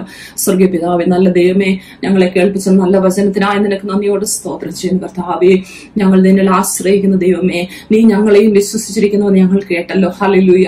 പ്രതിസന്ധികൾ കൂടി കടന്നു പോകുമ്പോൾ, പ്രശ്നങ്ങളിൽ കൂടി കടന്നു പോകുമ്പോൾ, രോഗങ്ങളും ദുഃഖങ്ങളും ഞങ്ങളുടെ ജീവിതത്തിൽ ചിന്തിക്കാത്ത പല സന്ദർഭങ്ങളും കടന്നു വന്നേക്കാം. എന്നാൽ അവയിലൊന്നും തളർന്നു പോകാതെ യഹോവ കൂടെയുണ്ടെന്ന് മനസ്സിലാക്കുവാൻ യോസേഫിനോട് കൂടെ ഇരുന്ന ദൈവം, മറിയോട് കൂടെ ഇരുന്ന ദൈവം, ഇയ്യോബിനോട് കൂടെ ഇരുന്ന ദൈവം, മോശയോട് കൂടെ ഇരുന്ന ദൈവം നിന്റെ ജനത്തെ കഴിഞ്ഞ നാളുകളിൽ നടത്തി വിജയം അവരുടെ ജീവിതത്തിൽ നൽകി, വിടുതൽ നൽകി, സമാധാനം നൽകി, അനുഗ്രഹങ്ങളെ നന്മകളെ നൽകിയ ദൈവം ഇന്ന് ഞങ്ങളോട് കൂടെയുള്ളതിനാൽ നിന്നെ സ്തുതിക്കുന്നു. കർത്താവേ, ഞങ്ങളുടെ ജീവിതത്തിൽ കടന്നു പോകുന്ന പ്രശ്നങ്ങളും പ്രതിസന്ധികളും തളർന്നു പോകാതെ വിശ്വസ്തമായി ദൈവത്തോട് കൂടെ പറ്റിച്ചേർന്നുകൊണ്ട് നടക്കുവാൻ ഞങ്ങളെ സഹായിക്കണമേ എന്ന് പ്രാർത്ഥിക്കുന്നു. ദൈവത്തിലുള്ള ആശ്രയം ഞങ്ങളിൽ കൂടുതലായി വർദ്ധിപ്പിച്ചു തരണമേ എന്ന് പ്രാർത്ഥിക്കുന്നു. എന്നെ കേട്ടുകൊണ്ടിരിക്കുന്ന ഓരോ സഹോദരിമാരെയും സഹോദരന്മാരെയും എല്ലാവരെയും ദൈവകരങ്ങളിൽ ഏൽപ്പിച്ച് പ്രാർത്ഥിക്കുന്നു. കർത്താവേ, അവരുടെ പ്രശ്നങ്ങളുടെ നടുക്ക് ദൈവത്തിന്റെ കൃപ അനുഭവിക്കുവാൻ, ദൈവശക്തി അനുഭവിക്കുവാൻ, ദൈവത്തിന്റെ പരിശുദ്ധാത്മാവിന്റെ നടത്തിപ്പ് അവരുടെ ജീവിതത്തിൽ ഉണ്ടാകണമേ എന്ന് പ്രാർത്ഥിക്കുന്നു. കർത്താവേ, ദൈവകരങ്ങളുടെ ഞങ്ങളെ സമർപ്പിക്കുന്നു. ഇത്രത്തോളം സമയം ഞങ്ങൾക്ക് നൽകിയ ദൈവകൃപയ്ക്കായി സ്തോത്രം. പ്രാർത്ഥന കേട്ടതിന് ആ സ്തോത്രം യേശുവിന്റെ നാമത്തിൽ തന്നെ. ആമേൻ. ആമേൻ. ദൈവം നിങ്ങളെല്ലാവരെയും അനുഗ്രഹിക്കട്ടെ.